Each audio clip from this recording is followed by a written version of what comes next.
भ्रष्टाचार का जो आलम है वो तो देख ही रहे हैं। बात तो आ ही गई है ना। विधायक जी कह रहे हैं जो कमीशन मांग रहा था 30%, 40%, 50% तक कमीशन लेता है। तो एक विधायक कह रहे हैं ना, और वो सामान्य विधायक अशोक सिंह नहीं है।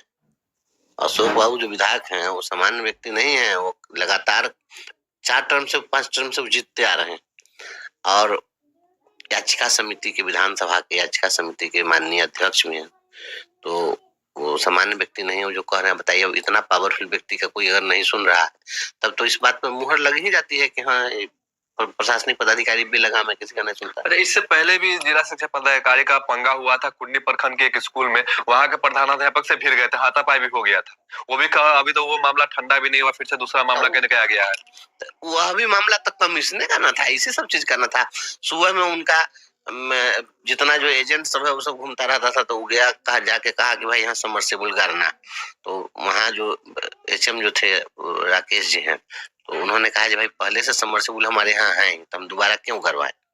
तो वो कहे कि हम नहीं करेंगे। कहा 50,000 रुपया कमीशन देना हुआ, क्या क्या यही सब बात हुई थी। तो उसका उन्होंने प्रतिकार किया। चूंकि राकेश कुमार एक ऐसे हेडमास्टर हैं जो 3 स्कूल में उनको पोस्टिंग किया गया अभी तक, और तीनों स्कूल को मॉडल स्कूल बनाया उस व्यक्ति ने। तो उनका यही कहना था कि भाई हम तो अपने सैलरी का पैसा स्कूल पर खर्चा करते हैं, और तुम्हारे डीओ को चाहे हम किसी को घूस कहाँ से देंगे, कमीशन कहाँ से देंगे। घूस कमीशन अगर देना था तब इतनी निष्ठा के साथ स्कूल में काम क्यों किए।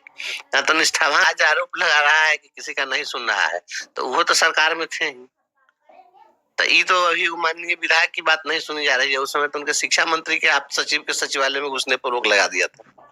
तो उस समय में डिप्टी सीएम थे कि नहीं थे, सरकार में थे कि नहीं। तो जो लोग सरकार में थे उन्हीं का शिक्षा मंत्री था, और उसी के आप सचिव के सचिवालय में घुसने पर उन्हीं का अधिकारी रोक लगा दिया। तो उनका शिक्षा मंत्री के बाद उनका सेक्रेटरी बात नहीं मान रहा था, इतना बेलगाम हो गया था। तो अब उनको बोलने का ही राइट है। यहाँ देखिए, अपने अपने ढंग से नहीं चलता है। बात हो तो विवाद को, हम कोई राजनीति मिलाना नहीं चाहते हैं। दूसरे पर सवाल खड़ा करने से पहले अपना चेहरा आईना में देख लीजिए एक बार। आप जब सत्ता में थे तो क्या कर रहे थे।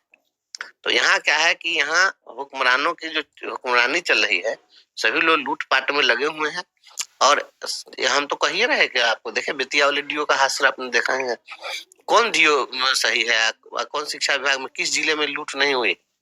आप देखे कि वैशाली वाले पर भी कार्रवाई करवे किए हैं, मोतिहारी पर कार्रवाई किए ही हैं, बेतिया वाले पर आज ही अखबार में आया कि गिरफ्तारी वारंट कोर्ट जो है जारी कर दिया है, उनका आ ही गया है। देखे कि किशनगंज के डीओ पर कार्रवाई हो ही गई। तो इस तरीके से जो कार्रवाइयों का जो दौर चल रहा है, किस जिले में हाथ डालेंगे वहां पर कार्रवाई नहीं होगी। माननीय लोगों से आग्रह करके उन लोगों को मैं कहता था कि आप उठाइए, और उन लोगों के माध्यम से उठवाने में मैं अपनी भूमिका निभाता था, मैं आग्रह करता था और लोग उठाते भी थे।